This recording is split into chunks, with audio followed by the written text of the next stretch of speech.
Hello everyone, আসসালামু আলাইকুম। আশা করি সবাই ভালো আছেন। আজকে আমরা দেখব জল রঙের dry wash technique. Dry wash technique বলতে বোঝায় পেপারটাকে ভিজিয়ে নিয়ে সেটা আর্দ্র অবস্থায় ভারী করে কালার অ্যাপ্লাই করা। আমি এই পেন্টিংটিতে পুরো পেপার একসাথে না ভিজিয়ে প্রাথমিক অবস্থায় শুধু উপরে আকাশের যে অংশটুকু ছিল প্রথম অবস্থায় সেই অংশটুকু ভিজিয়ে নিয়েছি। তারপরে 2-1 মিনিট ওয়েট করার পরে যখন এটা একটু শুকিয়ে আসছে তারপরে আমি মোটা করে কালার অ্যাপ্লাই করেছি। পুরো পেপার না ভিজানোর কারণটা হচ্ছে আমি যদি পুরো পেপারটা একসাথে ভিজিয়ে নিতাম তাহলে আমার নিচের দিকে যে ঘরের অংশের ছাদের অংশটা লাইটটা ছিল, আমি যখন উপরের দিকে কালার অ্যাপ্লাই করতাম তখন সেই কালারটা গড়িয়ে নিচের দিকে আসতো। সেই কারণে আলাদা আলাদাভাবে পেপার ভিজিয়ে কালার অ্যাপ্লাই করা হয়েছে। পেপারটি ড্রাই থাকা অবস্থায় আমি যদি মোটা করে কালার অ্যাপ্লাই করি তবে সেক্ষেত্রে কালারটি হার্ড হওয়ার সম্ভাবনা খুবই কম থাকে। একটা পেন্টিং ভালো পেন্টিং হিসাবে গণ্য হওয়ার জন্যে যে সকল বিষয়গুলো থাকে তার মধ্যে অন্যতম হচ্ছে কালার পার্সপেক্টিভ। আমার এই পেন্টিংটিতে যে অবজেক্টগুলো ছিল সেগুলোতে আমার কালার দেওয়া শেষ। এবার আমার মূল যে সাবজেক্টটি ছিল সেই সাবজেক্টে আমি আবার আলাদাভাবে ভিজিয়ে নিচ্ছি। এরপর আমি এখানে কালার অ্যাপ্লাই করব।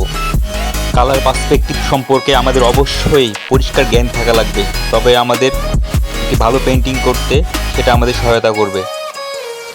ল্যান্ডস্কেপের ক্ষেত্রে আমরা যখন ব্যাকগ্রাউন্ডের কালার অ্যাপ্লাই করব তখন সেক্ষেত্রে আমরা ব্লুইশ কালার একটু বেশি ইউজ করব।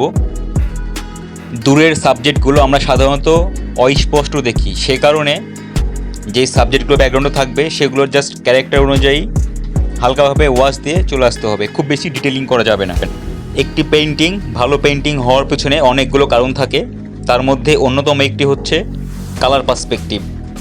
একটি ভালো ছবি আঁকার ক্ষেত্রে আমাদের অবশ্যই কালার পার্সপেক্টিভ সম্পর্কে পূর্ণ জ্ঞান থাকা লাগবে।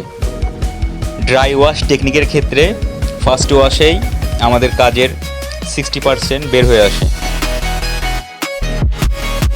যারা প্রথম জল রং শুরু করছেন তাদের ক্ষেত্রে আমার অ্যাডভাইস থাকবে প্রথম দিকে আপনারা ছোট সাবজেক্ট নিয়ে স্টাডি শুরু করেন, হতে পারে একটা আপেল, একটা কলা, পরে আস্তে আস্তে সাবজেক্ট বাড়ান।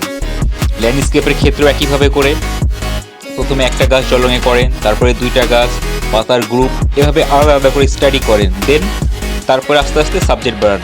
এতে করে আপনার স্টাডি লেভেলটা আস্তে আস্তে স্ট্রং হবে এবং আপনার কাজের লেভেল ভালো হবে। প্র্যাকটিক্যাল যে কোনো বিষয়ে ডেভেলপ করার একটাই ওয়ে, সেটা হচ্ছে প্র্যাকটিস। আপনি যদি কোনো বিষয়ে পর্যাপ্ত পরিমাণ প্র্যাকটিস করেন তবে অবশ্যই সেই সাবজেক্টে ভালো করবেন। আমি এই আর্টওয়ার্কটিতে খুব বেশি ডিটেল করি নেই, কালারের মাধ্যমে একটি আবহাওয়া ক্রিয়েট করেছি।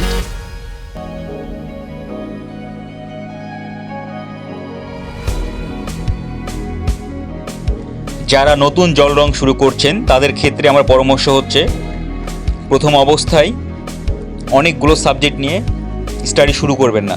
প্রাথমিক অবস্থায় একটা আপেল নিয়ে শুরু করতে পারেন, তারপরে 2টা আপেল, এরকমভাবে ছোট ছোট সাবজেক্ট নিয়ে প্রথম অবস্থায় কাজ শুরু করবেন। তো আজকে এই পর্যন্তই, সবাই ভালো থাকবেন, পরবর্তীতে আবারও দেখা হবে ইনশাআল্লাহ। আসসালামু আলাইকুম।